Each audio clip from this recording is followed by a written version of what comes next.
I'm never going to feel okay about poverty or the way that injustice affects so many of my friends in countries less fortunate than ours. And now, through my experiences in different places, it has become more than just statistics. It's not just about figures anymore. It's about people and friends that I know and faces that I can tell you about that are living in circumstances that are just not fair, and circumstances where there isn't enough. But these are my friends.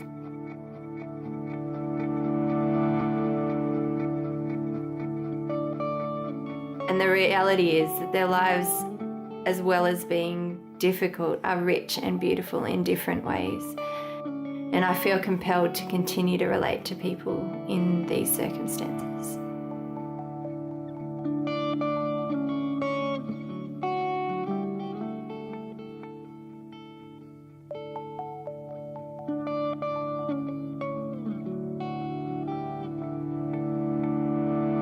I'm Esther Bentley. I'm 29 years old and I'm a registered nurse and midwife based on the Sunshine Coast in Queensland.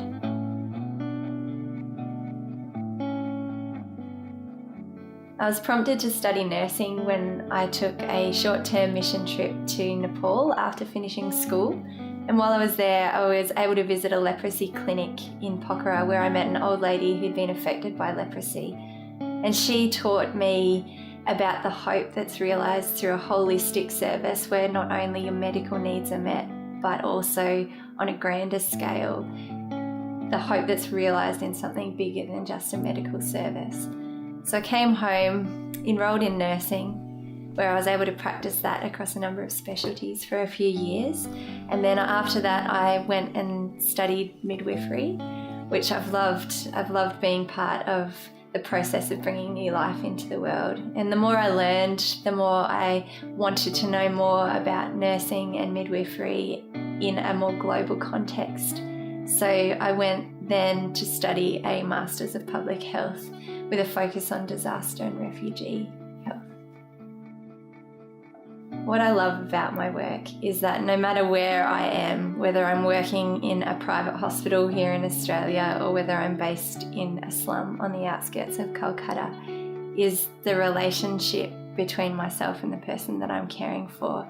And that relationship requires a degree of vulnerability and trust, which enables me to not only provide a medical service, but also to reach out to somebody and provide hope and help on an emotional level as well.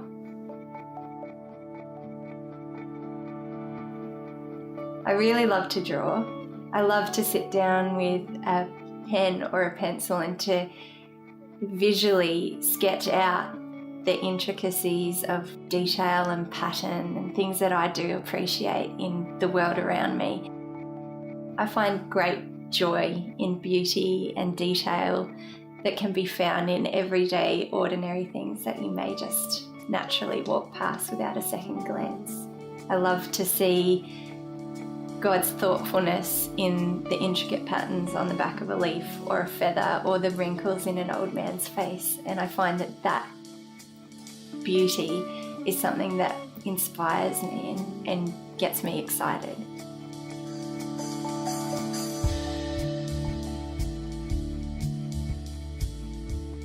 I've grown up in a creative family which has provided me with a number of role models to look towards to influence the way that I express myself artistically. My grandpa in particular, he's an incredible painter, and he's been quite instrumental in shaping how I find ways to express myself through my art.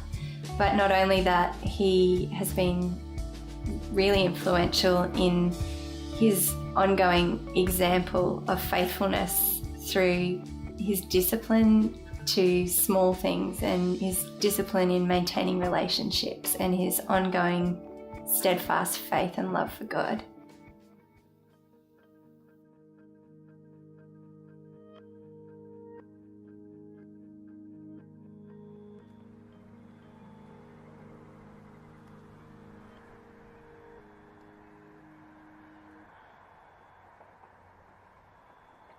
I was born in 1918, July 1918, the end of World War I, and my name is Morris Edwin Bentley.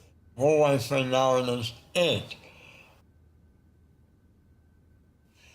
I live in the retirement village here at Eltham, a suburb of Melbourne. I live with my dear wife, and we're very happily settled in the independent living part of the village.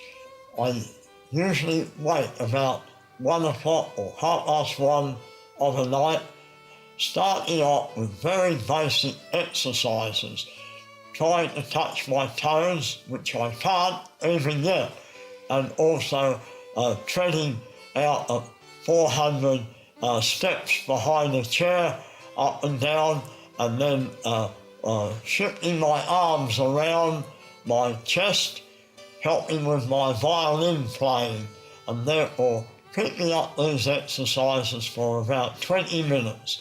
And I take my Bible and I read a chapter of the Old Testament and then a chapter of the New Testament, and then I praise, I pray, I walk around praying and thanking God for who He is. I find that that's a good start to get my mind and my thinking active, and it helps me to want to sit down and really read my Bible. I'm grateful for my exercises to be able to sit down, but to have a purpose makes it all the better.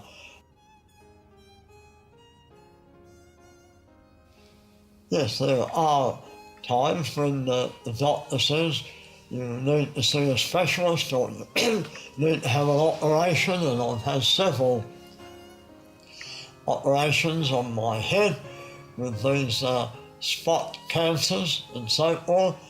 It's not that everything goes perfectly, but I find there's an answer. When I'm going through these experiences, I find there's an answer that has results that are positive, and therefore I have that hope. That word hope makes all the difference. We wondered just how we would be able to really make the most of our future here in this village. We can look back now after the years, over 20 years here in a retirement village, see the value and the wonderful help it is, and the way that we can be not only helped, but a blessing to others.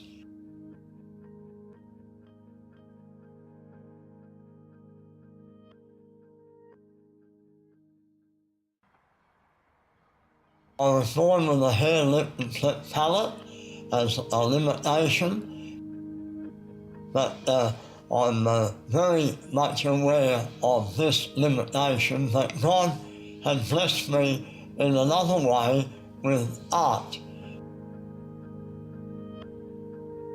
A very important part of my life these days, having a way of communicating the Word of God. I realised that if I could just write these verses down, it would be a way I can pass on this scripture. And people around here in the village, their reaction when I, after conversing with them on their particular situation, and then finishing up by passing on the card, they read it out and they realise that what they've been sharing, an answer from the Word of God to help them in not only thinking of their present situation, but giving them hope for their future.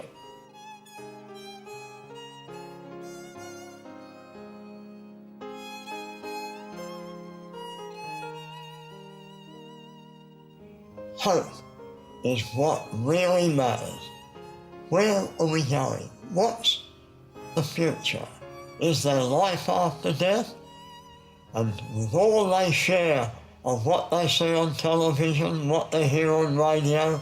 They're making decisions in their lives that to bring the Word of God to them, even in these little cards with the verses on, that shows that we do have hope, not only now, but in our future afterlife.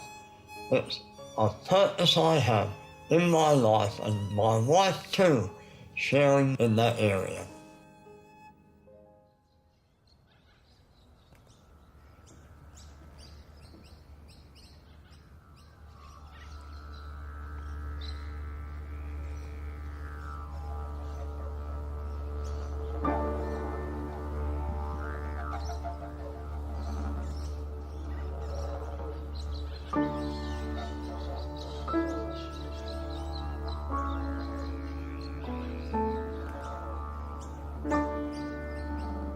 In this season of my life, I think that, look, I think I'm preaching better than I ever have. I think I'm thinking more deeply, and I'm learning to love more genuinely. My name is Ian Clarkson. I live in Adelaide. I'm married to Rosemary. We have 3 daughters who are married, and we have 6 grandchildren.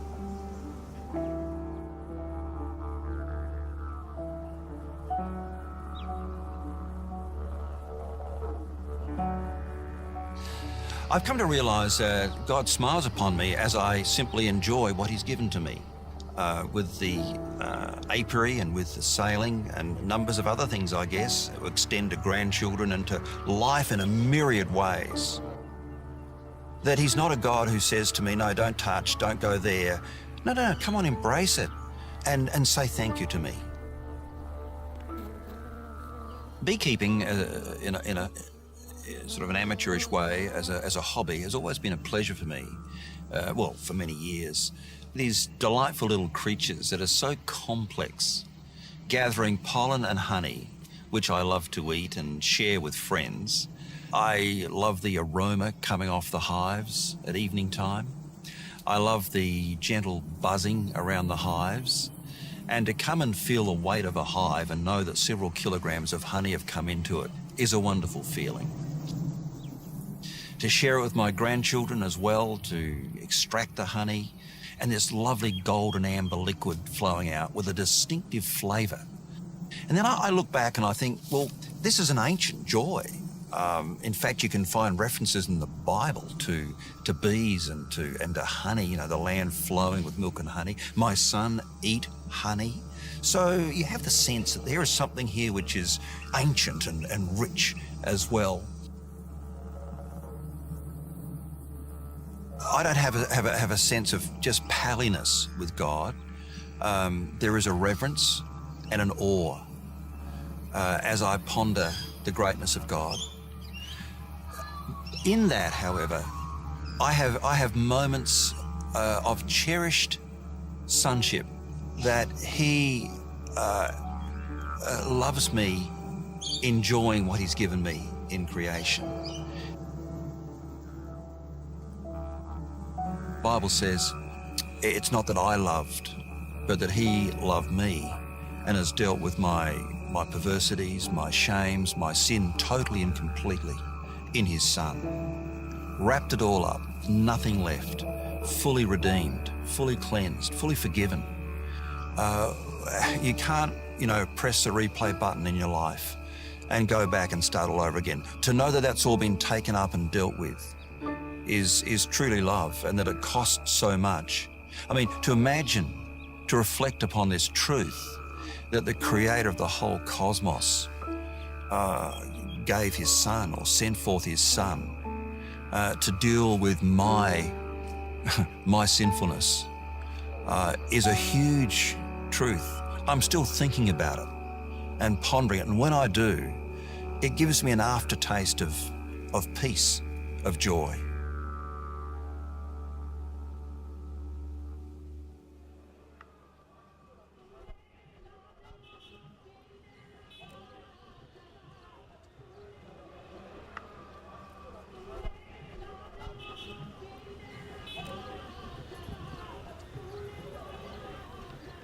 Over the last couple of years, I've had the opportunity to travel to Calcutta, India with one of my best friends who's also a nurse. And we've connected in with a local school-based project which is located in a slum village on the outskirts of the city. And through that locally operated project, we've been able to come in and provide primary healthcare education to women and their families within that community, as well as within the school, to be teaching the children a little bit of English and to play games with them, to paint murals and to provide a basic healthcare service for them while we're based in that place. And it's been a really rewarding experience and enriching experience for myself to see relationships grow over the last couple of years and real friendships within the context of that community and in my own life. I love being in Calcutta and I love being in India. It's such a vibrant place, and the colour and the life and the chaos that just exists on the streets and the real sense of community. It's something that stirs up an excitement in me and inspires me to really engage into all that life has to offer. Over the years, I've been challenged with how I can be most effective in engaging in a context that's outside of my own usual environment. And I've learned that collaboration with local communities and local people who have the capacity to implement simple changes is probably the most effective means. So empowering them with education and information is much more effective for the long term than just simply giving out handouts or aid or going and performing short-term medical checkups. And even though that's helpful in the here and now and it's helpful for establishing relationships and gaining access to people, teaching and giving the gift of information has a much more far-reaching and empowering impact than just giving for the moment. There are many times when I've felt overwhelmed and completely insufficient, especially when I've been faced with a child who may be dying from a completely preventable disease, or a woman who's been afflicted by an illness that's been caused by a horrendous crime committed to her. But in the midst of all of that, I have witnessed a God who is completely sufficient for all circumstances and who exists amongst injustice, constantly reaching out and offering hope to people no matter where they live, no matter how big they are or small they are, or no matter how much importance the world thrusts upon them. There is a hope that's offered through Jesus Christ and a loving God who sees the individual in every one of their circumstances. And that gives me hope in my own life.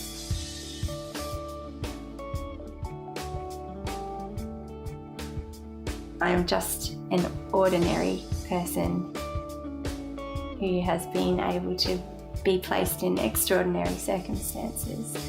And it has been about a willingness to go and to engage. I believe if you are convicted about something or you feel that there is great importance in something, that you follow that up with action. As people of faith, I believe that it is our call to do whatever we can with whatever is in our hands to go about the business of bringing hope. And that doesn't have to mean travelling to the other side of the world or making some great financial sacrifice, but engaging with the needs surrounding you and in the things that you feel compelled to act upon, I believe is really important. And it may be something small, like looking out for your neighbour or some need in your community, but to act and to serve and to engage is something I see great importance in.